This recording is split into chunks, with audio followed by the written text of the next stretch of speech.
I'm going to tell a story about when I was a cab driver for United Cab. So it was actually August in the 90s, and I got a job for United Cab Company in Philadelphia. And so this was my second week on the job. And basically what you did is you paid $100 from 7 p.m. to 7 a.m., and you got the cab for 12 hours, and anything you made above the $100, you got to keep. So you could work the wire, the meter, the wires when they call you and tell you you have a job. And it was a lot of tip work, really, is what you counted on. And so it was an interesting job. I met a lot of really cool people. And so on my second week, and the weather was similar to this, but a little cooler, and I was in Philadelphia, driving around Center City. The place was just teeming with life. I mean, there was just lights, sounds, colors, everything. It was just so much to take in at once. And I'm on 11th Street, and I'm driving down 11th Street, going past, heading north, going past Spruce, going past Pine, and it's just a mob of people. And I see this guy to the right of me, and he was kind of like a light bulb. He was just so white hair. He was like maybe 65, 66, and very feminine looking, and he waves for the cab. And so I get out of the traffic, and I whip it in next to him, and I'm waiting for him to open the door, and I look over, and I just see him drop. And there's three guys just beating the hell out of him, right? And so I'm assessing the situation, and I'm like, oh my God, I gotta call on dispatch right away, but I'm scared to say the wrong thing because they're always bitching at me anyway every time I get on the radio. So I'm like, we need a 10-9, blah, blah, blah, at 11th and Pine, just call the cops. 11th and Chestnut, call the cops. And so I jump out of the car, I run around, and I go over to the guy, and so there's two guys literally just pummeling him like this, and another guy just kicking him like that. And I'm like, holy cow, they're gonna kill this guy. And the one guy's pummeling him, he's like trying to grab his wallet, and the poor guy, instead of covering his head, he's got every hand on his wallet just getting beaten to death.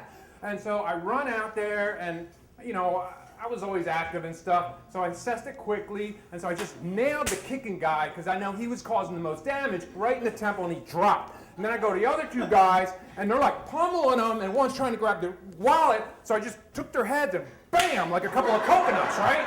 And they dropped. And so then I pick him up, and I got my arm around him. He's got his hand on his wallet, and I'm trying to get him in the car. And then all of a sudden, and it's like traffic just stacked up.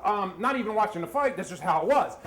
And so these two cars just stop, and one's a brand new Mercedes, and another one's a Caddy. I never forget. And the biggest friggin' guys I've ever seen in my life get out of these cars, and I swear to God, they played for Temple or they played for the Eagles. And they get out, and they're like, yo, white boy, drop that guy and leave those guys alone. And I'm like, come on, man, they're beating the hell out of this old man. You're not serious, right? And I keep walking them into the car. And they start running at me. And I mean, they're the biggest friggin' guys I've ever seen. And so they come running at me. And, I got all this adrenaline, but I'm still using my head. So I just drop the guy, and I run back to the car, and I lock all the doors, right? And I'm thinking, Jesus, what can I do? And so the guys are like at my car door, like, yeah, that's right, white boy. And then so they walk back to the cars, and they're like, yo, little brothers, go ahead and finish your job, man. And it's like, I could tell right then that they didn't know each other. Because at first I was like, this is like a big gang up, right? And then I just realized that, they're just coming from where their mindset is. We grow up in the hood, we don't have much. It's hard to get a job. We're slinging dope. We got our new cars. Little brothers, come up. I mean, get your money for the night, right? So I'm just like, Jesus. So they start walking back to the car. I'm not gonna put up with this shit. So I'm like, I open the door, I get back out, and here they come again. I shut the door, get back in. I'm like, there's gotta be something I can do. And then, where's there a cop when you need one? You jaywalk, they're all over you, right? The minute somebody's getting the hell beat out and robbed, you can't find a cop in 100 miles. So I open up the sliding door that separates the front to the back seat, right? and I climb through the thing. I get to the back seat, I open the door, I push it open real hard because he's on the ground, he's just unconscious. I slam open the door, kick it with my feet, caught one of the guys in the head, bam! I grab him, I don't know how I did it so quick. One shot, grab him, wham! He's in the back seat, door shut, everything's locked, whoop, through the sliding door, everything's locked. These guys come running. I'm like, I know they're packing heat. I did what they told me not to do, right? So I just start driving on the sidewalk on 11th Street. All traffic, screw it. I'm on the sidewalk, get through. And so we're driving. I'm a nervous wreck. I'm scared as hell. Similar to what I feel right now talking to you guys. But anyway, so I always wore like a t-shirt and like a flannel or something on top. So I took that off. He's so bloody and everything. I give it to him. He's like coming out of consciousness. And I drove him right to Jeff. I'm like, come on, we're getting out of Jeff. Using my shirt, wiping all the blood off him. He's like, no. I'm not going to the hospital. Don't take me in there. Don't take me in there. I'm like, okay, calm down, man. Just calm down. Where do you want to go? Just take me home. Just take me home. I'm like, okay, all right. Put him back in the cab. I'm like, you look really beat the hell up, dude. Like, you got, I mean, this has been going on for a minute. And I'm like, you need to go, just take me home. I'm like, okay. So I take him home. He just lived a few blocks away. Like, this was at 11th and Chestnut, and the guy lived at, I think it was like 19th and Pine. So he's like, just thank God I got my wallet. I just cared about my wallet. Thank God I got the wallet.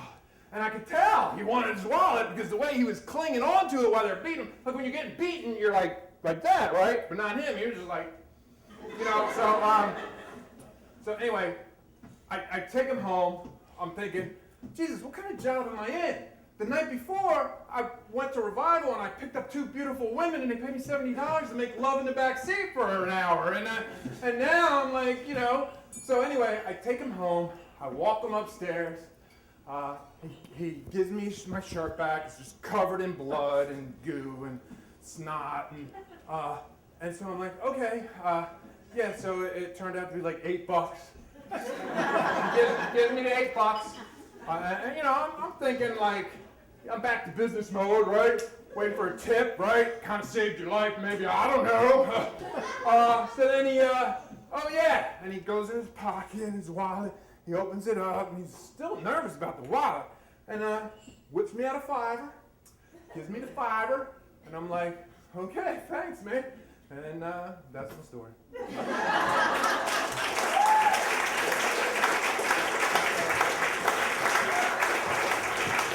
Johnny, everybody.